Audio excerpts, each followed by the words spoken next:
এই ব্যক্তি একজন এক্সপার্ট ট্যাক্সি চালক। তিনি পাহাড়ে বসবাসকারী মানুষদের তাদের বাড়ি পর্যন্ত পৌঁছে দেন। তিনি যাত্রী এবং তাদের ভারী লাগেজ তার বাইকে বহন করেন এবং এজন্য তিনি দ্বিগুণ ভাড়া নেন। পাহাড়ি রাস্তায় বাইক চালানোর আগে তিনি পিছনের চাকার সাথে বড় লোহার চেইন যুক্ত করেন যাতে বাইকটি পিছলে না যায়। তারপর তিনি যাত্রীর ভারী লাগেজ বাইকের পিছনে লোড করেন এবং যাত্রীকে নিজের পিছনে বসান। এখন তিনি পাহাড়ি রাস্তায় চলার জন্য প্রস্তুত, যা দেখতেই বেশ ভয়ঙ্কর লাগে। তবে এই চালকরা এতটাই দক্ষ যে তারা অনায়াসে খাড়া ঢাল এবং সংকীর্ণ পথ দিয়ে বাইক চালাতে পারে। যদি আপনাদের কখনো সুযোগ আসে তাহলে কি আপনি তাদের সাথে রাইড নিতে চাইবেন? অবশ্যই কমেন্টে জানাতে ভুলবেন না।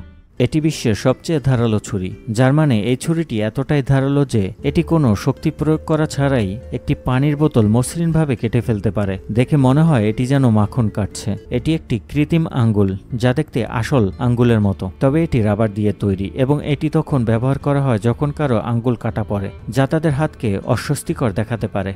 এই ব্যক্তি তার ব্যবসার জন্য দারুণ একটি ধারণা নিয়ে এসেছে, যার মাধ্যমে সে প্রতি মাসে হাজার হাজার টাকা আয় করছে এবং তার দোকান থেকে কোনো গ্রাহক খালি হাতে ফিরে যায় না। টাকা দেওয়ার পরিবর্তে গ্রাহকরা ফেলে দেয়া বিয়ারের বোতল নিয়ে যায়। সে ফেলে দেয়া বিয়ারের বোতলগুলো সংগ্রহ করে এবং সেগুলোকে অবিশ্বাস্য কিছুতে রূপান্তরিত করে। তিনি একটি ডায়মন্ড কাটার ব্যবহার করে বোতলগুলোকে কাটেন, তারপর সেগুলো ফুটন্ত পানিতে ডুবিয়ে দেন। তার পরের ধাপে বোতলগুলোকে ঠান্ডা পানিতে ডুবিয়ে দেন যাতে কাটা অংশ আলাদা হয়ে যায়। অবশেষে তিনি নিচের অংশটি দিয়ে সুন্দর একটি গ্লাস তৈরি করেন। তারপর সেগুলোকে পালিশ করার পর এগুলো উচ্চ দামে বিক্রি করেন।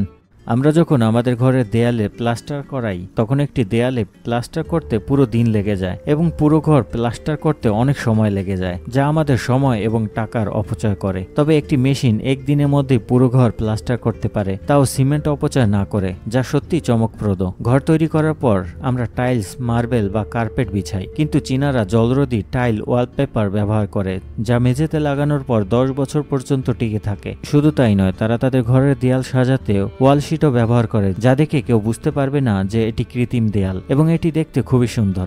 এটি একটি প্রাচীন কাগজ তৈরির প্রক্রিয়া যা প্রজন্মের পর প্রজন্ম ধরে চলে আসছে। প্রথমে সাবধানে একটি কাঠের ফ্রেম তরলের মিশ্রিত পানির মধ্যে ডুবিয়ে দেন, যা পানি এবং প্রাকৃতিক বস্তুর সংমিশ্রণে তৈরি। ফ্রেমটি আলতো করে উপরে তুলে দেয়া হয় যাতে ফ্রেমের উপর একটি পাতলা আস্তর আটকে থাকে। এভাবেই কাগজের জন্ম। এরপর ফ্রেমটি ঢালু করে বোর্ডের উপরে সাবধানে উল্টে দেন যাতে অতিরিক্ত পানি ঝরে যায়। তারপর একটি সূক্ষ্ম বাঁশের মাদুরের উপর শীটটিকে রেখে দেওয়া হয় যাতে এটি আটকে না যায়। এরপর একটি টুল ব্যবহার করে শীটটিকে সমান করে এবং অতিরিক্ত আর্দ্রতা বের করে। তারপর শীটগুলো খোলা আকাশের নিচে শুকিয়ে গেলে ব্যবহারের জন্য প্রস্তুত হয়। তারপর একটি কাঠের প্রেস ব্যবহার করে এর ওজনের সাহায্যে শীটটিকে সমান করে মসৃণ এবং ব্যবহারের উপযোগী করা হয়। সুন্দর ও কার্যকরী হস্তনির্মিত শিল্পকর্ম।